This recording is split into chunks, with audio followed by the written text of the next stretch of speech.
So, when you introduce a person time and time again, you think, what's new? What can I say that's possibly new? But even if I've said this before, it bears saying again that our speaker this morning is a great spiritual depth. She has such spiritual depth. And I enjoyed talking with her and just musing with her. And wherever she takes me is absolutely fabulous. And I'm so grateful this morning to have the honor to introduce to you Reverend Dr. Jan Limburg Morgan. I got it all right. And her talk, Listening to Our Heart Song.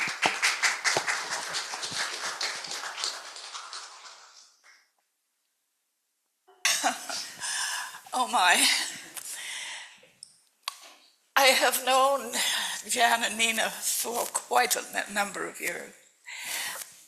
And somehow, even though I'm determined not to do it, I usually end up with tears in my eyes. I am just absolutely in awe of their talent. It's a talent I would aspire to. I sing with a chorus, but not like that. So, thank you.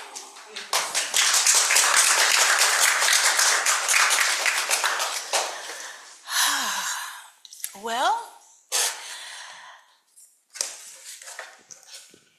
may something that I say today find a place in your heart, that it may enrich you and go with you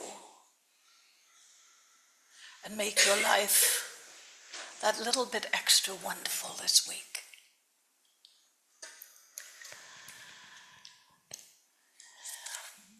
A story in the front page of the San Francisco Chronicle talked of a female whale entangled in a spider's web of crab lines and traps.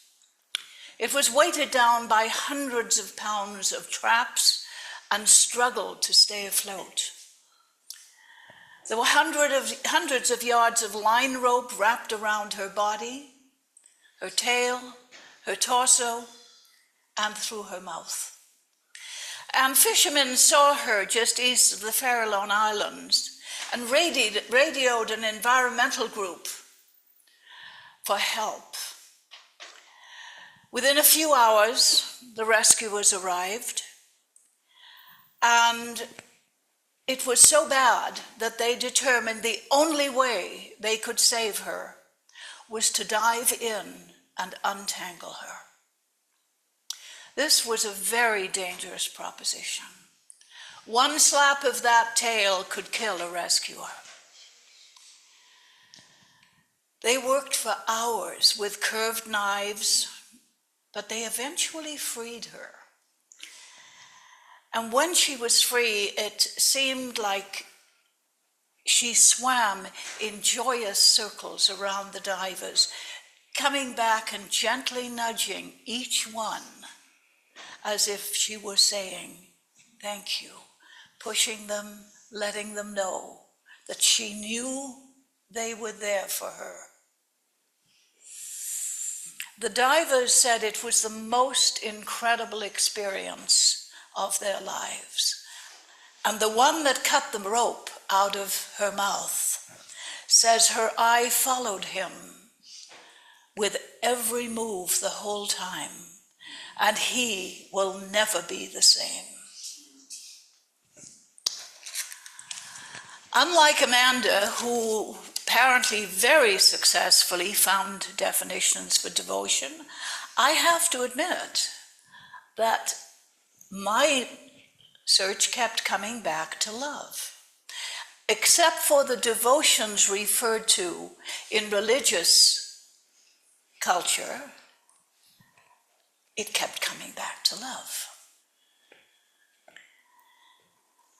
The relationship between the whale and the divers truly was one of love. The diver's devotion to saving the whale, recognizing the slipping away of the whale's life, the whale innately knowing that its role was to be still, that any activity on its part would put the divers in jeopardy. The incredible communication of love, hours of work on the part of the rescuers, the gratitude and gentleness on the part of the whale.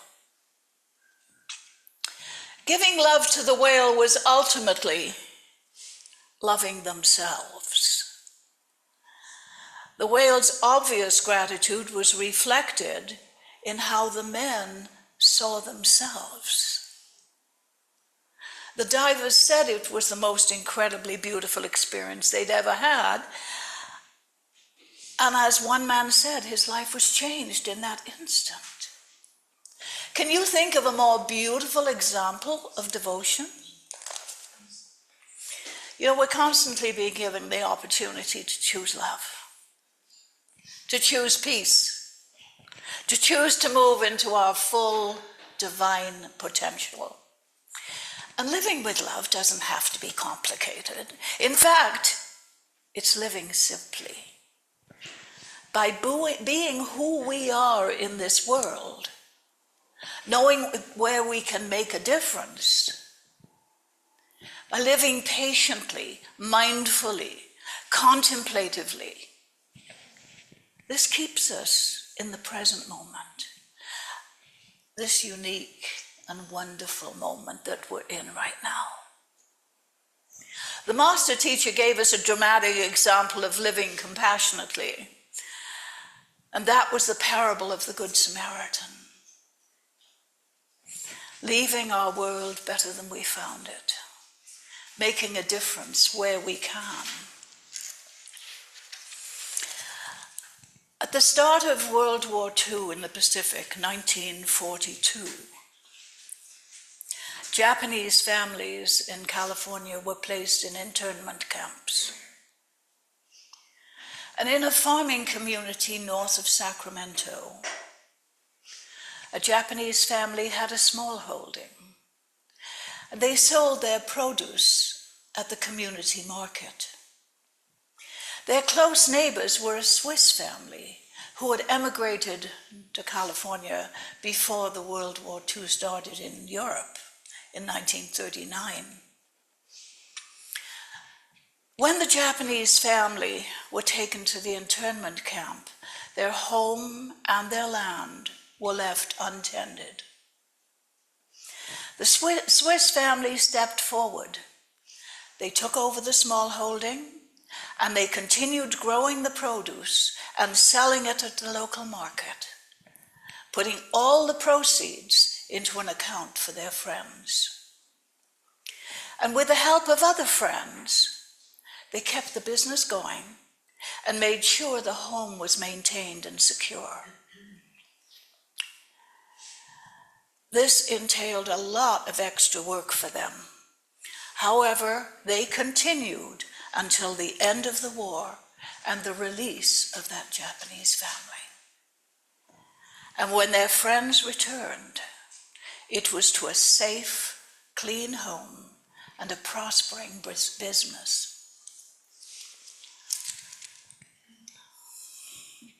I speak to you often of the serenity prayer. God grant me the serenity to accept the things I cannot change, the courage to change the things I can, and the wisdom to know the difference. That Swiss family couldn't change the circumstances for their Japanese friends. But they had the courage to do what was needed so that their friends would not lose everything they owned. And they had the wisdom to know how and where they could best serve and utilize their energy.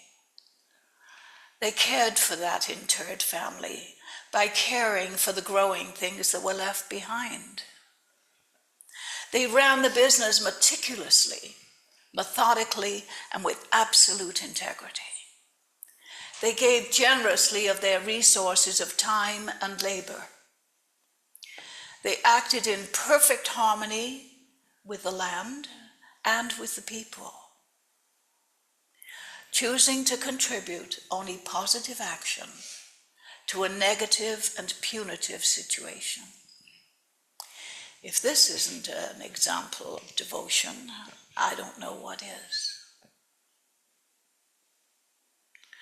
Clearly, the rescue divers were devoted to the well-being of wildlife. That devotion is so strong that they were willing to risk their lives to free that whale. Their time and personal comfort were totally expendable in their determination to save it. There's no doubt that there had been other scenarios like this one where they had placed the well-being of a wild creature ahead of their own. The Swiss family was devoted to serving their friends and neighbors. They were willing to double their workload in order to save their neighbor's livelihood. They were willing to sacrifice their personal comfort and normal daily life to assure that their friends were taken care of. There's a quote from Mahatma Gandhi: "You must be the change you wish to see in the world." If we want to see a kinder, gentler, more loving world, how about starting with ourselves? If we want to see more smiles, how about giving the world more smiles? If we want to experience more courtesy, how about being more courteous to ourselves and to others? Now, I'm going to share something extemporaneously with you. Quite a few years ago, I decided I was really tired of being ticked off at myself when I did things that didn't seem to be very smart. And so I started laughing at myself when I did something, dropped something, whatever it was, I started laughing at myself, literally. And I finally realized this morning that about the only thing I can't laugh at myself is when I break the yolk of my fried egg for breakfast. My one love in the world is my morning fried egg. And inevitably, I keep thinking, laugh, and I can't. I'm mad. I've broken that yolk. Anyway, back to the talk. We may think, what difference will that make? A world of difference, because changing begins with many small steps and snowballs into large ones. When enough people focused on love and light and a world that works for everyone, when they move toward that goal, nothing can stop it. The momentum cannot be stopped. Each of us is unique, and each of us can make a difference in a way that is unique to us. If you have any doubt about the role you play in bringing love to the world, if you wonder if one person can make a difference, and wonder if the world will pay attention, I have another story for you. Please understand that if I were to share all that I'd like to about this person, we'd be here for several hours. I promise you I won't.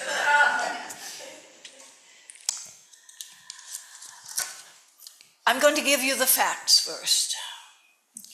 This is the story of a young man named Matty T.J. Stepanek. Matty was born on June 17th, 1990. Prior to his birth, his older sister and brother had died. When Sister Katie was born with an unidentified neuromuscular challenge, the parents were told, this is a 1 in a million chance of this ever happening again. And when Brother Stevie was born with the same condition, and both died shortly after their first birthdays. Brother Jamie and Mattie were born within a year of each other. And Jamie died while they were both preschoolers of the same condition. Up to this point, the medical community had been unable to identify exactly what the condition was.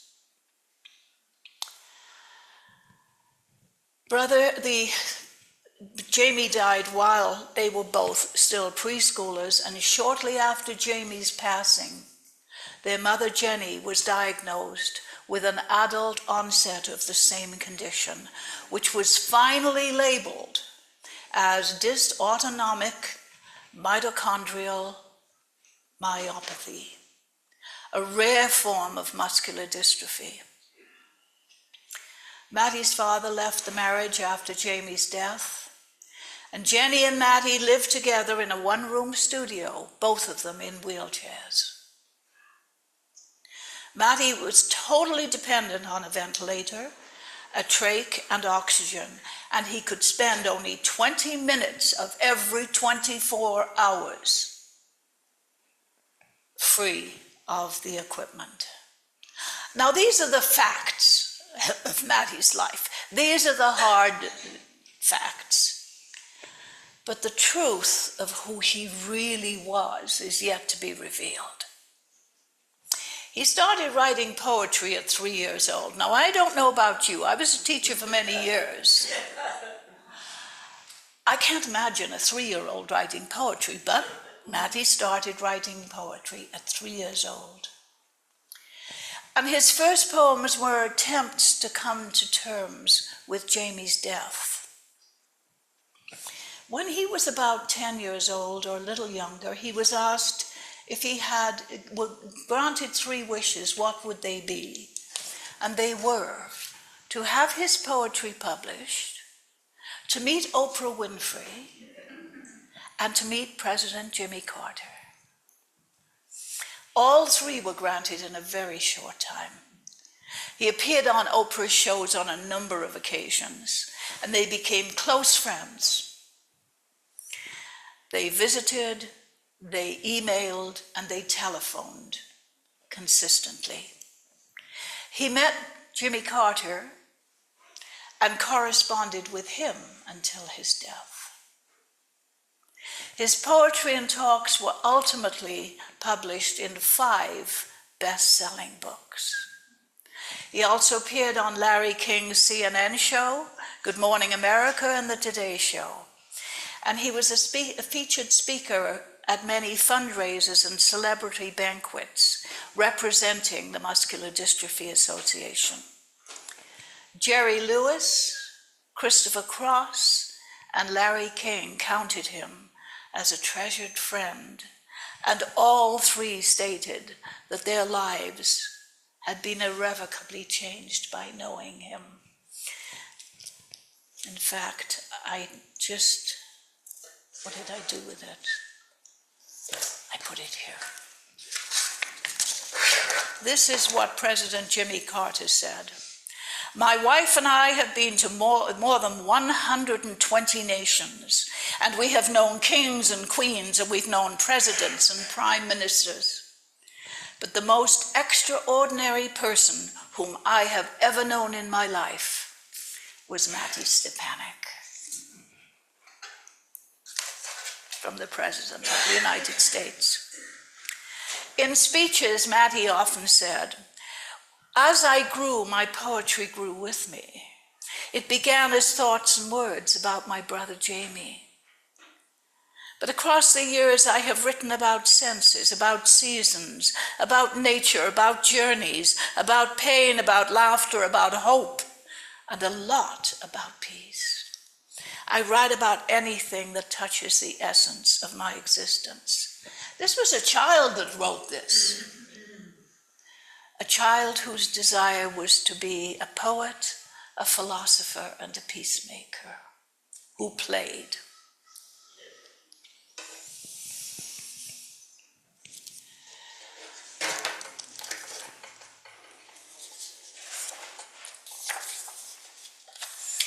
I'm going to read you the foreword the foreword that President Jimmy Carter wrote to one of Matty's books. Matty Stepanek is my personal friend and one of the most remarkable young people I've ever known. He wants to be a peacemaker, and through his poems and own courageous example, he proves that finding peace within oneself can lead to harmony among families, communities, and nations. With wisdom and uncomplicated vision, Matty reminds us how easy it is to forgive others, to find something amazing even in the most trivial things, and to celebrate the little gifts of each day. Journey Through Heartsongs will inspire readers of all ages with thoughts and images that bring both tears and expanded hearts. Jimmy Carter, President of the USA. Oh, I was going to read you a few selections of poetry. This is just an excerpt out of this poem. I just took the parts, actually they were the parts his mother took in one of her introductions. The poem is entitled Heartsongs. I have a song deep in my heart, and only I can hear it. If I close my eyes and sit very still, it's so easy to listen to my song. My heart song sounds like this. I love you. I love you. How happy you can be. How happy you can make this whole world be. And sometimes it's other tunes and words too, but it always sings the same special feeling to me. And other wonderful things. This is my special song, but you know what? All people have a special song inside their hearts. Everyone in the whole wide world has a special heart song. If you believe in magical musical hearts, and if you believe you can be happy, then you too will hear your heart sing.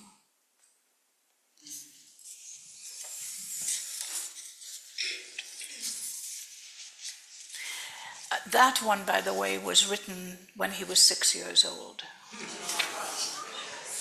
This one was written at age 8, not quite age 8. Thank you, God, not just for life, but for our journey through life. Life is a miracle. And a journey through life is so full of so many more miracles if we travel with our heart songs. Thank you, God, for blessing me with the gift of heart songs so that I can enjoy my miracles. And by the way, Matty had a very deep, deep religious conviction, and many of his poems were written to God in thanks. And this one was written when he was 6 years old, and this is the one that just, okay, hang on to your hat, Jan. On growing up. Now remember, this little boy knew that he was not going to live a full life. He still talked about having children, even as he knew that unless a very big miracle happened, he would not live that long. On growing up, we are growing up. We are many colors of skin. We are many languages. We are many ages and sizes. We are many countries. But we are one earth. We each have one heart.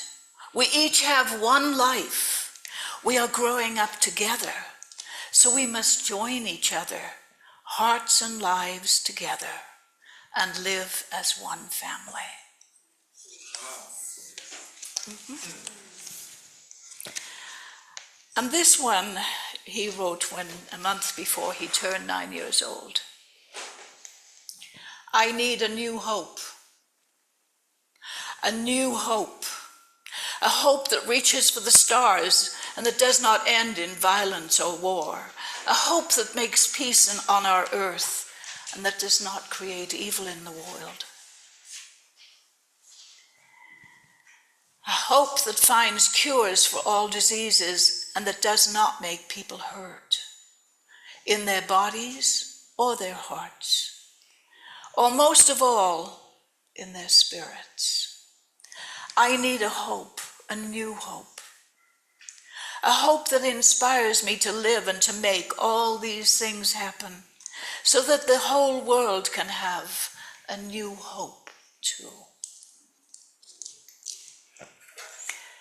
Matty died on June 22nd, 2004, 3 weeks before his 14th birthday. He preferred to be called almost 14, not 13 years old.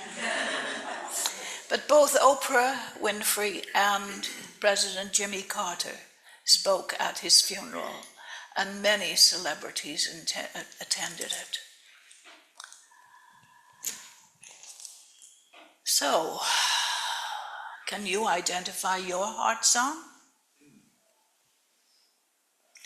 Can you, like Matty, go within and hear the song your heart is singing to you? Perhaps like the wildlife rescuers, your heart song sings of honoring the creatures of the world with whom we share this world. Perhaps like the Swiss family, your heart song is about serving and honoring your family, your neighbors, and your community. Or perhaps like Matty, you aspire to being a poet, a peacemaker, and a philosopher that plays. No one else will ever know the exact mix of people that you do, that I do. Will ever have the same opportunities to bless the lives of others. We've each been designated to leave a loving impression on all those in our life now and those of the people that we will meet. We cannot begin to imagine how our loving influence can shape the world. You know, we can all be great because we all can serve. We need only to follow our heart songs with a heart full of love and a soul full of grace. May we all be part of that new hope that Matthew spoke of. Namaste.